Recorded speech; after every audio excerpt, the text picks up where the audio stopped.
Good morning. It's Monday, May 6th. Cinco de Mayo is over. Cinco de Mayo was not the only thing of historical content that happened over the weekend. On Saturday, the 150th version of the Kentucky Derby was run, and it has been run for 150 consecutive years.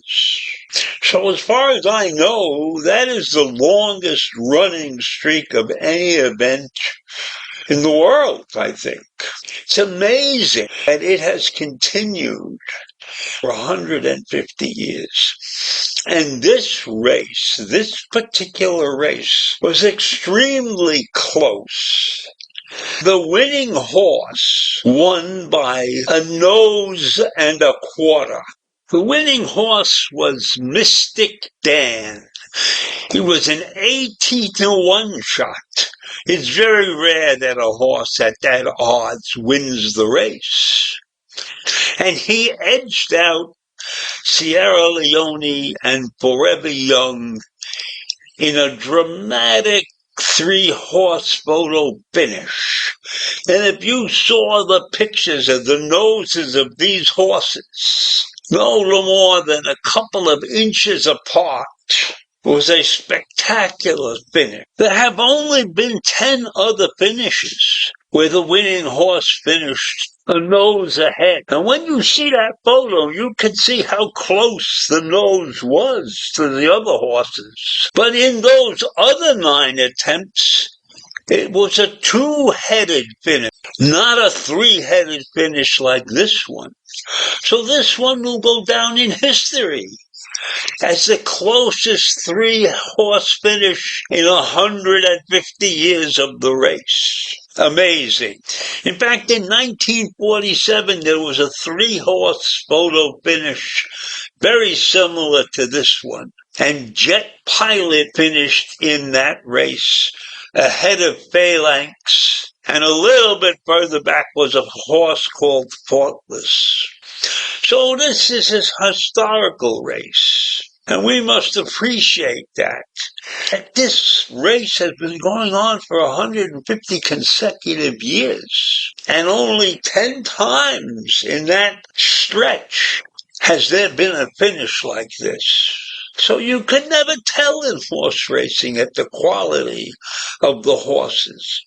But most of the time, the horse that wins the race is a favorite or close to being a favorite.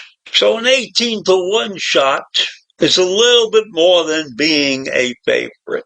In fact, this race was so close that the jockey who won the race wasn't even sure he had won the race. In fact, the jockey admitted that waiting for the decision to come down, he said, was the longest few minutes in my life. I was waiting anxiously for them to hang my number up as the winner. It was exciting when we hit the wire, but I wasn't sure if we won, he said. It was quite a finish. I never had a race like that. This victory was the first for Hernandez Jr., the jockey, in any of the big 3 races, the Kentucky Derby and the Belmont and the Preakness. Those are the races that people watch. And this is the first time that Hernandez had won one of those races. Brian Hernandez Jr., the jockey, and the trainer, Kenny McPeak. That was the team that trained and worked with the winning horse. And the winnings in this race were $3.1 million. That was the news that the Derby released. So while there are many out there that look at this and think that's great, $3.1 million for 2 minutes worth of work, but that's not what it takes. It's months to train a horse, and months and years for the jockeys to develop the skills they need to compete in these events. The Triple Crown is the highest place you can go in horse racing. So everybody that's involved in these races is a true professional. They have spent great portions of their life developing the skills needed to compete in the Triple Crown. The horse has to be well bred and well trained. The jockeys have to be exceptional. The trainers and the owners have to be exceptional. It is not a cheap endeavor to own a racehorse.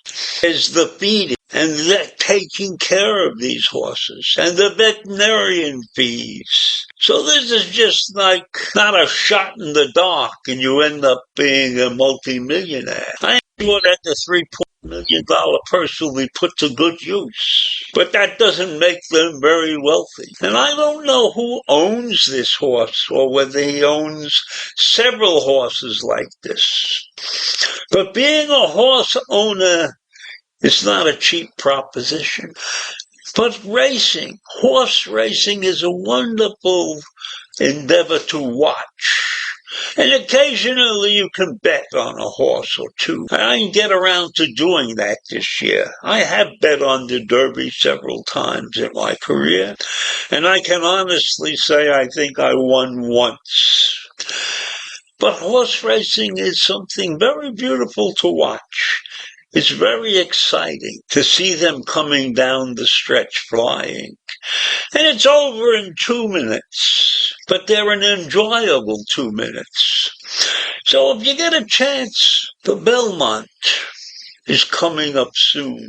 And the Preakness is coming up sooner than the Belmont. The Preakness, I think, is on May 15th or something like that. And the Belmont will be sometime in June. And the Belmont is not short. The Belmont is 1.5 miles. So I hope I piqued your interest, and maybe you'll take a look at those horse races when they come up. They usually run late on a Saturday afternoon. This one went off about 7 o'clock, 6:35, 7 o'clock, something like that. Anyhow, I enjoy talking about it. And so have a great day, and I'll see you in the morning. Bye.